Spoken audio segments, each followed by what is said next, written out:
नमस्कार विद्यार्थी व पालक मित्रांनो, करिअर मेकिंग गार्डन्स यूट्यूब चॅनलमध्ये आपल्या सर्वांचं हार्दिक स्वागत करून आज आपण 24 ऑगस्ट 2025 ला सर्वात काही महत्त्वाचं अपडेट सांगण्यासाठी आलो। महाराष्ट्र राज्यामध्ये जे काही एमसीसी सीईटी सेलच्या माध्यमातून एमबीबीएस बीडीएसचा पहिल्या राऊंडचं रिपोर्टिंगची जी डेट आहे ती 22 ऑगस्ट 2025 ला संपलेली आहे।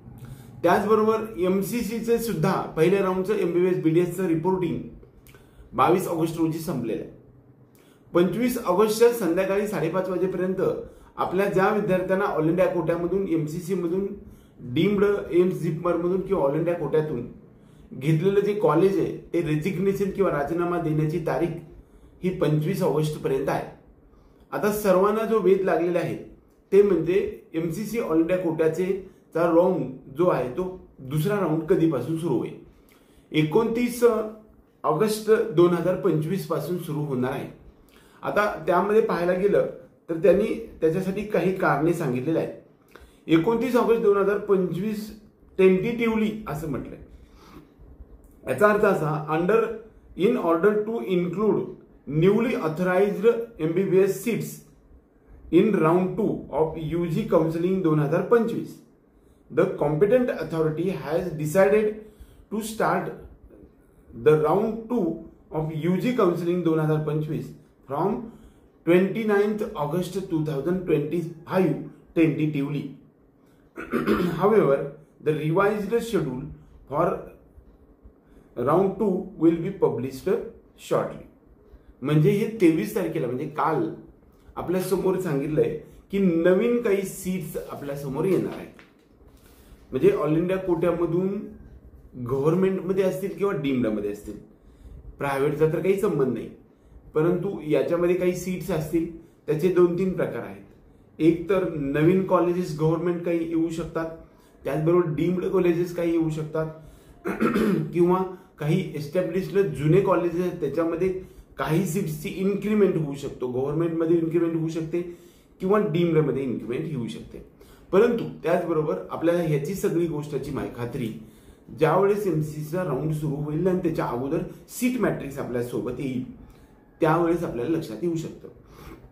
आता काही कॉलेजेस जे असे आहेत की जे डीम्ड आहेत की जामिया हमदर्द मेडिकल कॉलेज दिल्ली हे मुस्लिम मायनॉरिटीचं डीम्ड कॉलेज आहे की ज्या ठिकाणी फर्स्ट राऊंडमध्ये या ठिकाणी सीट्स असताना सुद्धा काही कारणास्तव यांची मान्यता आलेली नव्हती, म्हणजे त्या ठिकाणी ऍडमिशन प्रोसेसच्या राऊंड 1 मध्ये त्यांनी भाग घेतला नव्हता। जेएनएमसी म्हणजे जवाहरलाल नेहरू मेडिकल कॉलेज बेळगाव, त्याला आपण केएलई बेळगाव असं म्हणतो, या ठिकाणी सुद्धा पहिल्या राऊंडमध्ये या ठिकाणी कसल्याही प्रकारचे सीट्स भरले गेले नव्हते, म्हणजेच एकंदरीत त्या ठिकाणी सुद्धा दुसऱ्या राऊंडमध्ये येण्याची शक्यता आहे। त्याचबरोबर father Colombo medical college Warangal हैदराबादमध्ये आहे, हैदराबाद म्हणजेच तेलंगणामध्ये, या कॉलेजची सुद्धा मान्यता फर्स्ट इयरला आलेली नव्हती, ती सुद्धा येऊ शकते। वास्तविक ते प्रायव्हेट कॉलेज आहे। बऱ्याच वेळा एमसीसीचा राऊंड जो आहे सेकंड राऊंड लगेच सुरू व्हायला पाहिजे होता।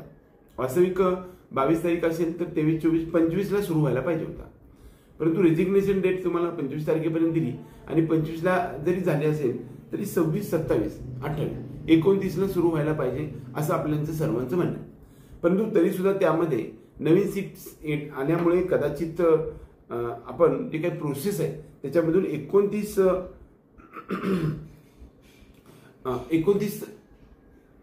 ऑगस्टला आपल्यासोबत म्हणजे नवीन राऊंड सुरू होणार आहे अशा प्रकारचं एमसीसी नोटिफिकेशन काढलेलं आहे। वास्तविक as per information receive from NMC national medical कमिशनच्या इन्फॉर्मेशननुसार increasing seats MBBS seats academic session 2025 in progress, म्हणजे खरं पाहता काही सीट्स म्हणजे वाढण्याची शक्यता आहे असं अगदी अधिकृतपणे सांगितलेलं आहे।